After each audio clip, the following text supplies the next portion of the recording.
For 15 years, a chain door sat rusted at the back of Neverland Ranch, and no one touched it.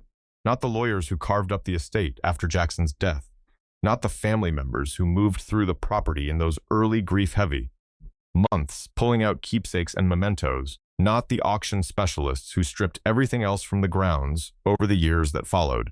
Whatever Michael Jackson locked inside that reinforced garage in his final years, he locked it with a finality the people around him respected without fully grasping. When a legal audit ordered every remaining structure on the California property opened in 2024, the team arriving with bolt cutters and locksmiths was expecting storage, perhaps old furniture, maybe stage costumes with dust still layered on the shoulders.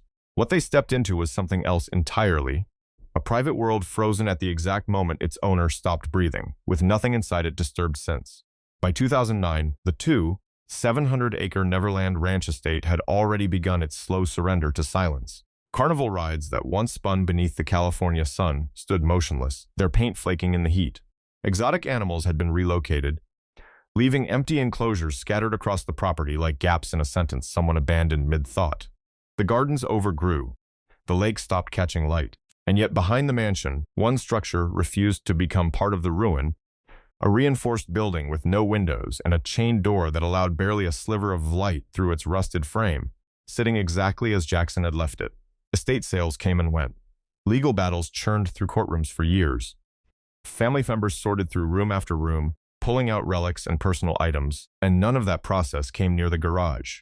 Rumors moved through his inner circle the way they always do around famous men with secrets.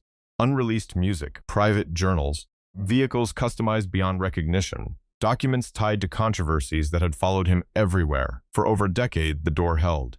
Then the 2024 financial audit changed that, and the order came to open all of it. People who worked closely with Jackson described him consistently as a perfectionist who needed control over the details of his private life, precisely because so little of his public existence ever actually belonged to him. The entertainment industry had spent decades building an image around him, and the garage was a space that image never touched.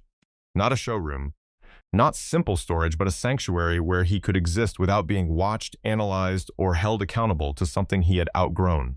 Longtime members of his inner circle spoke openly about his attachment to that space, saying it represented something emotional, a place where performing was not required. Every vehicle chosen, every artifact stored there, carried deliberate weight, an understanding that changes everything about how you receive what the team found inside. These were not possessions collected for celebrity status. They were objects selected by a man who was quietly mapping the private territories of his own identity. The morning the team arrived, locksmiths and estate representatives gathered at dawn, security forming a perimeter around the structure while specialists assessed the entry points. The keypad glowed briefly beside the door and then went dark, its circuits corroded by time or some built-in fail-safe nobody had anticipated. The door's heavy bolts, forged from a custom alloy reportedly combining titanium and steel, resisted every advanced cutting tool brought to the site.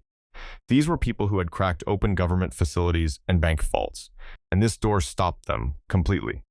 When it finally gave way after a grinding exchange of sparks and noise, the sound it produced was a slow metallic groan that carried across the empty grounds. Inside, no electricity flowed. No ventilation stirred the air, which held a faint combination of oil, leather, and decades of absolute stillness. Flashlight beams swept across the space and found rows of vehicles in perfect condition. Tires still inflated, chrome catching the light faintly, windshields clean and unmarred. Time had stopped in that garage on the day Jackson died in 2009, and nothing inside had shifted since. The first vehicle to emerge clearly from the shadows was a 1985 Rolls-Royce Corniche, its turquoise paint still carrying a faint shine despite years without maintenance. The white leather interior showed no real deterioration, every stitch holding tight across the upholstery. Jackson purchased that car during his Thriller era, and staff members who knew him personally remembered it not as a trophy but as a retreat, the place he went when the noise of everything else became too much. Beside it stood a 1954 Cadillac Fleetwood, historically associated with American presidents and the highest tier of Hollywood celebrity, its boxy, imposing frame radiating an authority that doesn't erode with decades. Further back, a silver cloud Rolls-Royce sat under a thin layer of dust, one of approximately 500 ever produced, its presence there speaking to an obsession with rarity and exclusivity that ran through everything Jackson chose to keep private. Each of these vehicles marked a different chapter and a different version of the man, and the arc from one to the next told a story no interview ever quite managed to capture. That 1985 Corniche held a 6.75-liter V8 engine capable of reaching 124 miles per hour, but Jackson almost never drove it that way. Friends described it as his quiet car, a rolling room where the outside world stopped reaching him. Inside the dashboard, archivists found a cassette tape partially ejected from the deck, its label worn but still readable. Off the wall paused halfway through "She's Out of My Life," and that single detail turned the car from an object into a diary entry. A snapshot of a man sitting alone in the dark with a song that meant something he never said publicly. Records show the Corniche was registered just months before the Bad World Tour launched, and staff recalled seeing Jackson late at night in the driver's seat, headphones on, looping music that had not been released yet. It marked the beginning of a private world he spent the rest of his life building inward, away from the stages and the cameras. Deeper in the collection, a 1985 Mercedes-Benz 500 SEL sat with its doors still sealed in yellow tape, factory-installed bulletproof windows intact. This car belonged to the years of his legal battles, when armored transport was practical necessity rather than paranoia, a fortress on wheels for a man being pulled apart by public scrutiny from every direction. Nearby, a silver Spur 2 touring limousine gleamed under the restored garage lights, its retractable moon roof and fiber-optic star ceiling pointing to a different phase entirely. The philanthropist who still moved through the world quietly, letting the car whisper what his public appearances could not. And then there was the Phantom 6, matte black, cream leather interior, and no rear windows at all. High-definition internal screens replaced them, turning the back seat into a sealed chamber. Nothing from outside could penetrate. That car communicated more about his final years than most biographies written after his death ever managed to. Tucked into a shadowed corner, almost invisible beside the Rolls-Royces and limousines, sat a 1993 Ford Econoline E150 van, beige and completely unmarked on the outside.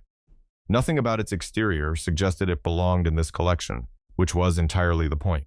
The sliding door opened onto walls lined in deep blue velvet, custom leather seats built for long trips, individual TV monitors mounted at each headrest, and at the center of it all, a fully wired Super Nintendo with original cartridges organized in labeled compartments. A mirror panel ran the length of the ceiling.